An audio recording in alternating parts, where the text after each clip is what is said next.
Hey guys, Drifter here. Watch me not be able to jump over this small metal rod in the beginning of this Battlefield 3 gameplay commentary, and yes, this is actually Battlefield 3. It's been a long time since I've posted a pure Battlefield 3 gameplay on this channel. I do still play the game. Yes, I'm working on Battlefield 3 in-depth. I've actually got another Modern Warfare 3 in-depth coming up in a little bit. It's not what you guys think it is, but it is one more coming up to add on to what was supposed to be the end of the series.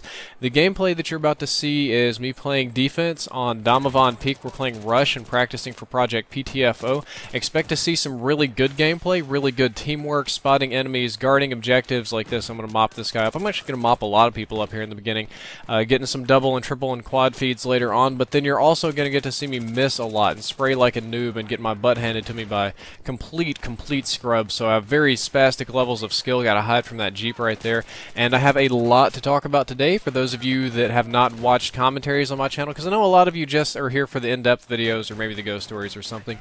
When I make a video, I don't make just some normal boring video. I make a nice proper video, got something to say, and they're usually quite long. But let's skip to the main topic of this video, which is my mother and how YouTube managed to save my mother's life. So I posted a video yesterday talking about social media saving my mom. Actually, it was 2 days ago. I'm recording this a bit of ahead of time because I have a fancy dinner party to go to tonight.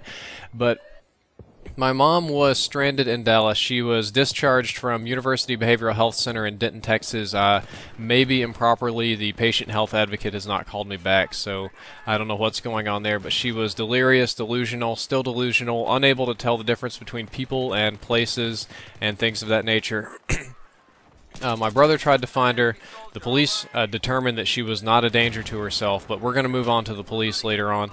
Long story short, she managed to walk or hitchhike 40 miles into the heart of the ghetto of Dallas with no water, then wander around randomly looking for her stolen car, which wasn't stolen. She ended up getting dehydrated, sunburnt, starving. She hadn't eaten in a few days, apparently, which was odd.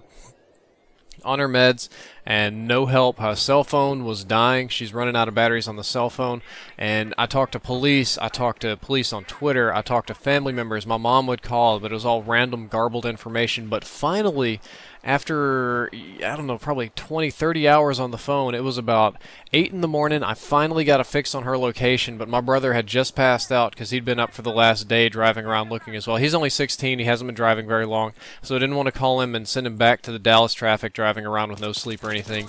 And I didn't quite know what to do, and it hit me that this wasn't necessarily a problem of what I could be doing, but what you guys could do, or that this might be more of a math problem, because I have 90,000 subscribers right now, or 90,500 and some change, and it's a simple mathematics problem. About 60% of you guys live in the United States, and I knew that geographically a certain percentage of you would live in Texas, and most of you that lived in Texas would either be in the Austin, Houston, or Dallas areas.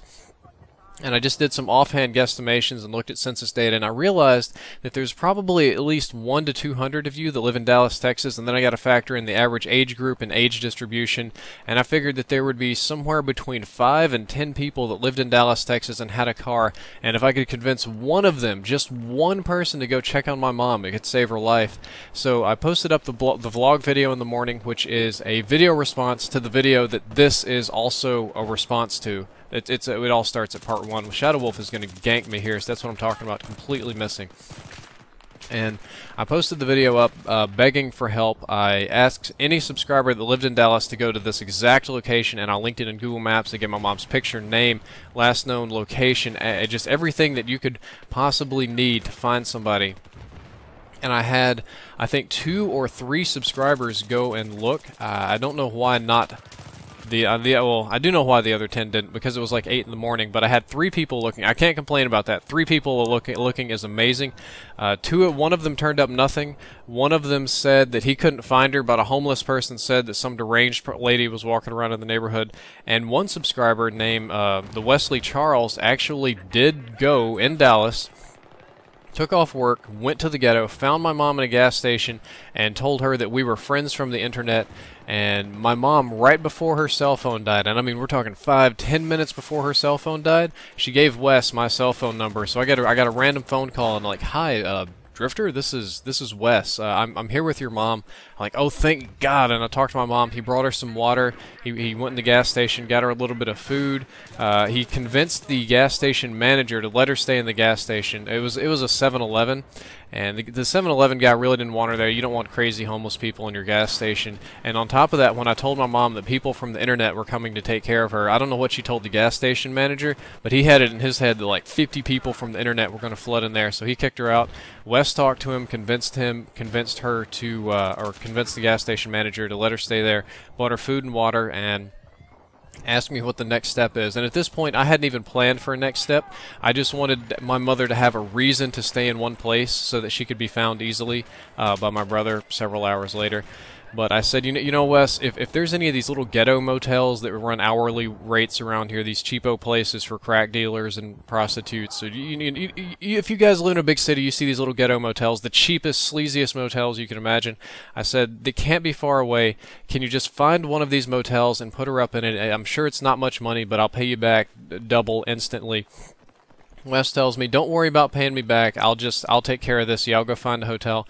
So he goes and finds one of the less ghetto motels. It wasn't the prettiest place, but it had a lock, it had an air conditioner, and it, you know, would keep her safe, not dehydrated. So he paid to put her up in the motel for a day so that my brother could come get her. And just took care of everything, prepaid everything, so all my brother had to do is show up and check her out, which was amazing. And I don't know how else to say thank you, but thank you, Wesley Charles, and you'll see the link to his channel down there in the description. He's actually not a YouTuber, he's just a random guy. Because of all the people going to his channel over the last day or so, look at that, I could have killed all these people and I totally screwed it up. I'll let him have the roof. Didn't even put up much of a fight. He posted a video on his channel just from his iPhone talking about what he did briefly. You can go check that out. But yeah, he saved my mom's life. I really think he did. He says he was doing his civic duty. I think it's more of a heroic kind of thing. It was exactly what I was hoping for when I was posting the video, but my mom was a mental patient. She was lost in Dallas in the ghetto, confused, no car, cell phone running out of batteries. If Wes had not shown up for about another hour, or if none of you guys had bothered to go and look for her, my mom's cell phone would have died. She would have wandered off, and she would have been one of many other homeless people just wandering around Dallas in the homeless community, eating out of the trash cans and that. But because Wes went out there and got her hotel room and food and such, my brother was able to wake up a couple hours later, drive to Dallas, pick her up, and she's at my brother's house right now. Pick up a nice little double kill, but I think both of those guys were injured. And we're going to have to take her back to a hospital and get her evaluated. We're going to be traveling back in time now to kind of explain what happened as far as I can tell and what's going to happen. I think I'm going to be pursuing legal action against University Behavioral Health Center, the one that discharged her while she was not able to take care of herself and delusional. And I think they did a mass discharge because my aunt talked to her in the morning, and we believe that she was riding with another mental patient, like a person that was completely disconnected from reality, talking about hair colors all morning. Just crazy, crazy stuff. It seemed like patient abandonment.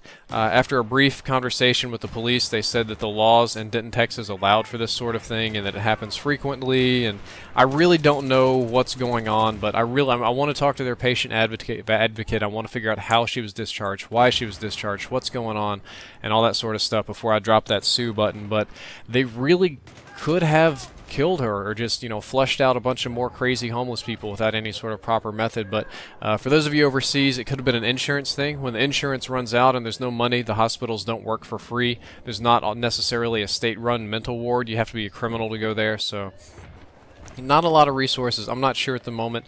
From what I can gather, we're going to go back in time again to the morning. From what I can gather, she told me all kind of crazy stuff. I mean, I'm just getting phone calls like, I'm at Jupiter Lane right now on the avenue by the university, and my truck is missing. And I thought she was making up Jupiter Lane. Jupiter Lane was actually a real place in Dallas. It sounded kind of out there along with all the other spacey shit she was talking about.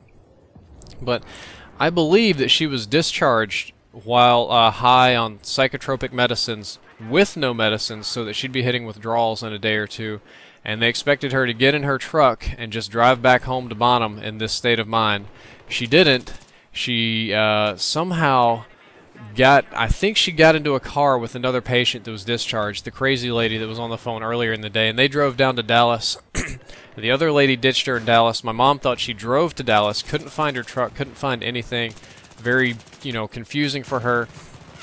She called the police a couple times to file a stolen vehicle report because she thought her vehicle was gone. The police showed up and determined that she was not in her right state of mind to file a missing vehicle report. They thought she was drunk. And even after we called later, we got the police there first, and the police showed up and said that she's not a danger to herself, she's not a danger to others, she's in her right state of mind, and we can't take her in. Okay, well, shit, that's not very helpful. She calls the police, and they come back again, and she tries to do the stolen vehicle report again. Dallas PD says, sorry, you're not in your right state of mind to do the stolen vehicle report. We have to have a license plate and VIN number to process all this. And she's not in the state of mind to even know what any of the hell those numbers are. So they walk off. We get them to come again, and they say, she's in her right state of mind. She can take care of herself. She's not a danger to self or others. We don't have a legal precedent to take her in because there's civil rights stuff going on. Anyway, at this point, I'm just kind of rambling about her condition. What I'm really, really grateful for is that the Wesley Charles went out there and picked him up. His channel's down there in the description if you want to stop by and tell him thank you. And I'm just really grateful that I've been here on YouTube, or that I'm in a position where I can ask people for things like this and they don't mind helping. It's amazing that there's people that kind on the internet, because most of what you see is trolls and assholes and douchebags, but there's nice people out there, genuine people like Wes that went and saved my mom. And I guess that's kind of all I've got to say about this commentary. Drifter out.